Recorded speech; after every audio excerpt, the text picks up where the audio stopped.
Police ব্যারাকের ভেতর থেকে উদ্ধার এক এএসআই পুলিশ কর্মীর ঝুলন্ত মৃতদেহ। এক এএসআই পুলিশ আধিকারিকের ঝুলন্ত দেহ উদ্ধারের ঘটনায় ব্যাপক চাঞ্চল্য। মৃত পুলিশ কর্মীর নাম দেবাশিস গড়াই, বয়স আনুমানিক 43, বাড়ি বীরভূমের নানুরে। সূত্রের খবর, কিছুদিন আগে নদিয়া নবদ্বীপ থানার মায়াপুরের পুলিশ ফাঁড়িতে কর্মে যোগ দিয়েছিলেন তিনি। বুধবার সকালে পুলিশ ফাঁড়ির একটি ঘরে ওই পুলিশ কর্মীকে ঝুলন্ত অবস্থায় দেখতে পান তার সহকর্মীরা। এরপর স্থানীয় গ্রামীণ হাসপাতালে তাকে নিয়ে গেলে চিকিৎসকেরা পরীক্ষা করে মৃত বলে ঘোষণা করেন। তার আত্মহত্যার ঘটনায় বাড়ছে রহস্য। এই ঘটনায় পুলিশ আধিকারিকেরা জানাচ্ছেন, প্রাথমিক পর্যায়ে তদন্ত শুরু হয়েছে। খবর দেওয়া হয়েছে পরিবারকেও। জানতে পারা গেছে, ওই পুলিশ কর্মীর কন্যা সন্তানের মাধ্যমিক পরীক্ষা চলছে। তার স্ত্রীকে সমস্ত ঘটনা জানানো হয়েছে। কিন্তু কি কারণে নিজে থেকে আত্মহত্যার রাস্তা তিনি বেছে নিলেন, নাকি অন্য কোনো কারণ, যতক্ষণ না পর্যন্ত ময়নাতদন্ত হচ্ছে ততক্ষণ সত্যি সামনে আসছে না।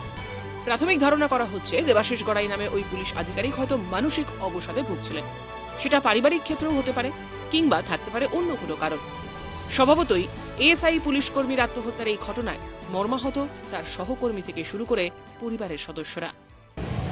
ঘটনা বলতে, আমাদের মায়াপুরে পোস্টেড ছিলেন দেবাশিস গড়াই বলে একজন এএসআই। উনি আজকে সকালে সুইসাইড করেছেন।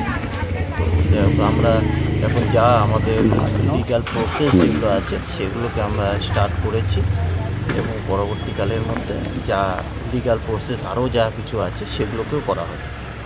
স্যার, কতদিন ধরে এখানে কর্মরত ছিল? তো কতদিন, খুব বেশি দিন তো 8-10-24 থেকে উনি এখানের মধ্যে পোস্টেড ছিল। মানে মাস চারেক হবে? হ্যাঁ, মাস চারেক। তো ওনার ওপর কি কোনো বিভাগীয় চাপ ছিল? না, এরকম এখনো পর্যন্ত কিছু সেখানের মধ্যে আসেনি। আমি বললাম প্রথমে যে এখনো পর্যন্ত ডেথ ডিক্লেয়ার হয়নি, যেহেতু জানেন 4 ঘন্টা না হলে পারে সেখানে ডিক্লেয়ার করা যায় না। তো করা হলে পারে তারপরে আমরা অস্বাভাবিক একটা মৃত্যুর মামলা রুজু করে তদন্ত করে দিই।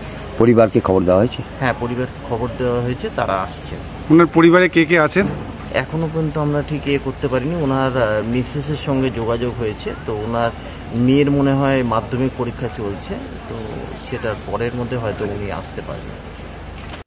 নদিয়া থেকে আকাশ বিশ্বাসের প্রতিবেদন, উত্তরের প্রহরী।